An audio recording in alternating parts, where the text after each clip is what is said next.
Hello and welcome to PVTV News. I'm Nathan Antonellis here with Brendan Starr to discuss about goats.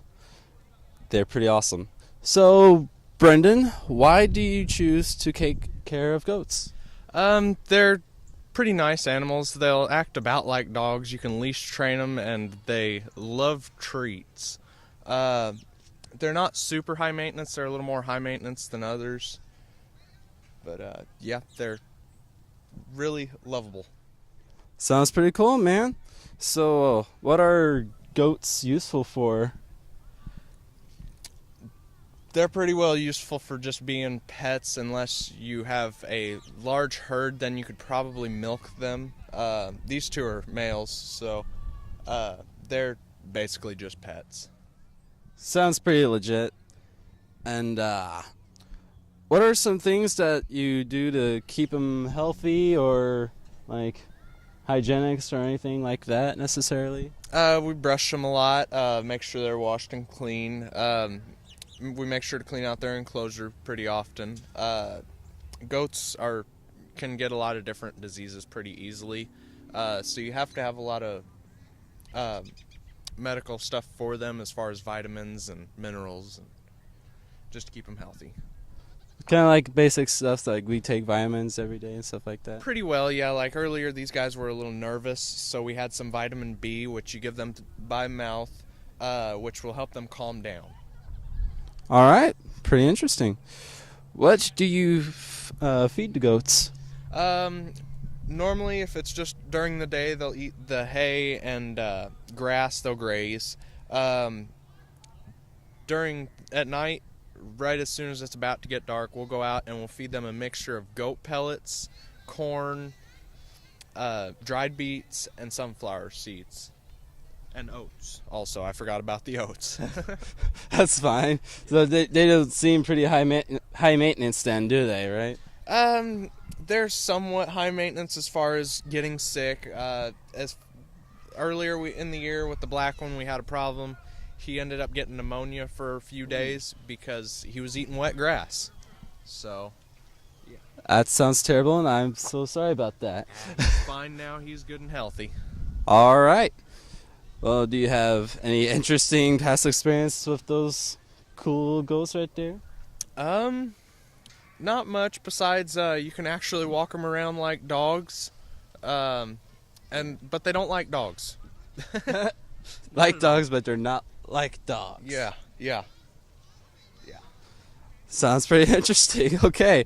Well, that's all the time that I got left. Thank you, Brandon, for this awesome interview. And this is Nathan with PBTV News. Have a great day. Hello, I'm Anthony Kermit. I'm with Macy Steve. And I'm here at the Harvest Falls to ask a few questions about the pigs and hogs. You don't mind, do you? No. Great, thanks. Let's begin. How old do the pigs get? They can range from like 6 years to like 6 and 8. So 6 years and 8 years. All right. What do you feed the pigs? I feed mine corn, bean meal, and premix. The bean meal and premix just help them to grow better. All right. What do the pigs like to do for fun? They don't really do much. They just kind of lay there and chill, and they eat a lot though. All right. What are the pigs' main functions? We feed them, and then after they weigh like 300 pounds, we sell them to the market, and then they get butchered. All right. Final question.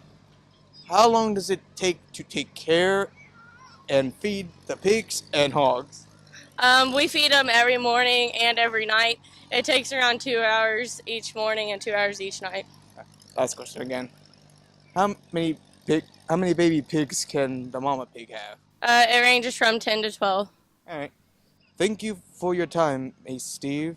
Well, that's all the time we have. I'm Anthony Curry. Thanks for watching. Hello, I'm Lily here with PVTV. We're going to be interviewing Mr. Holshoff about the fall harvest today. What do your students get out of the fall harvest? Well, Lily, one of the main things they get is they get to practice their public speaking skills. They have to prepare a presentation, so they spend a lot of time doing preparing. And then for them to get in front of a group of students and speak is probably one of the best things they get out of it. Also, the responsibility of having all their items here on time, their animals and so forth. So it really does benefit our ag students in that they get to practice their public speaking skills. That's great. What do the little kids get out of it? Well, it's interesting. As I walked around and listened, one of the presentations they're asking about where different food comes from, and they had milk and asked the student, where does this milk come from? And the majority of them said Walmart.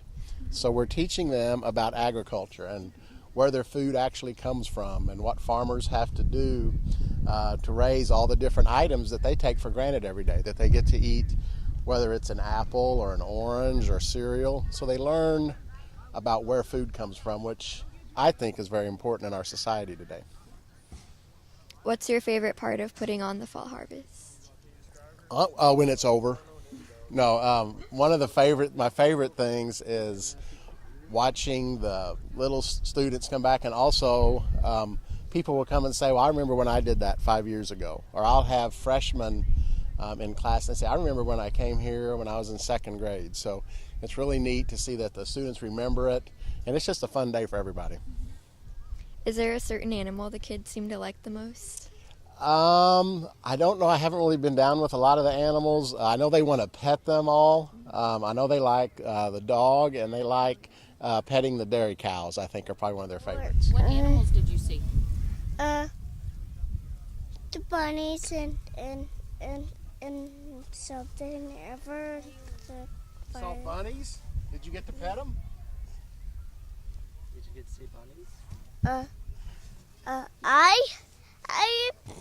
Hey, James, hold on. Hey, Zane, what other animal did you see today? Bunnies. What else? Cow. Say it real loud. I said a cow. A cow. A cow. Very good. Favorites. How much planning goes into putting on the fall harvest? Well, when we finish today, next week we'll all get together and we'll talk about things that went well and things that we can improve. So we actually start planning for next year as soon as this is over. So it's kind of a year-round thing that we're always working, trying to improve. But probably the last couple weeks right before fall harvest, we spend a lot of time setting up the pens, making sure who can bring animals and tractors and so forth. So a lot of planning goes into it. Well, that's all the time we have today. This is Lily signing off.